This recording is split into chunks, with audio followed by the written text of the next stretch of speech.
როდის გამოიყენება დაბალდოზიანი კატე კვლევა? დაბალდოზიანი კომპიუტერული ტომოგრაფია არის თანამედროვე უსაფრთხო და ეფექტური გამოსახულების მიღების მეთოდი, რომელიც ინარჩუნებს დიაგნოსტიკურ სიზუსტეს და ამავე დროს ამცირებს რადიაციულ რისკს.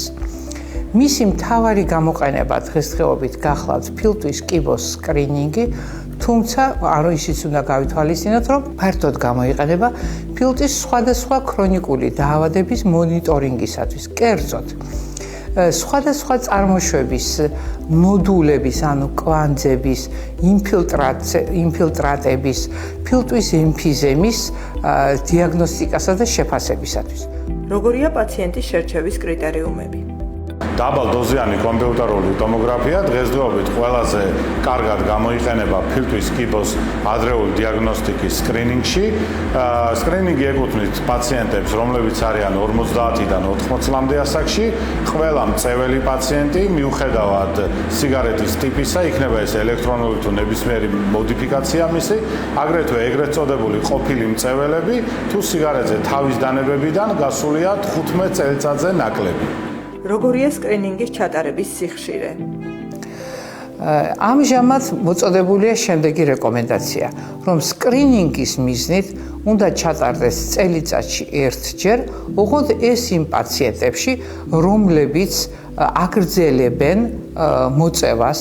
მეორე კატეგორია პაციენტებისა ეს გახლავთ თუკი 15 წელზე ნაკლებია გასული მოწევის შეწყვეტიდან და მესამე, როდესაც მისი ჯანმრთელობის მდგომარეობა იძლევა მკურნალობის ჩატარების საშუალებას. რა არის სკრინინგის უპირატესობა? პირველ რიგში გამოსხივების დაბალი დოზა, პაციენტის უსაფრთხოება, პაციენტი არ საჭიროებს სპეციალურ მომზადებას, არ გამოიყენება საკონტრასტო ნივთიერებები, ფინანსურად ხელმისაწვდომია ყველა პაციენტისთვის. როგორია ზოგადი სტატისტიკა?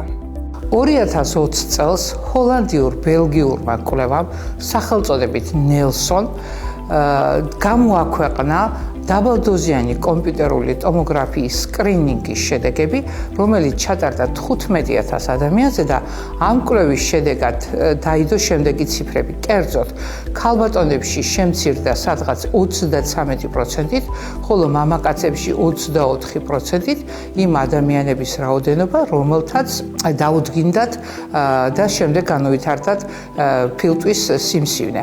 კვლევა მიმდინარეობდა 10 წელის მანძილზე და საბოლოოდ ამერიკის კიბოს ასოციაციამ გამოაქვეყნა ესეთი მონაცემი, რომ დაბალდოზიანი კომპიუტერული ტომოგრაფიის სკრინინგის გამოყენებით ამერიკის შეერთებულ შტატებში ყოველწლიურად შეიძლება 60,000 ადამიანის სიცოცხლის გადარჩენა.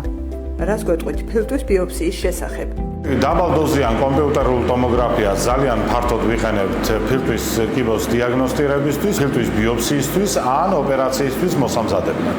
აღნიშნული კვლევის მეთოდი დაინერგა და წარმატებით ხორციელდება ქუთაისის საეკლესიო საავადმყოფო ქსენონში.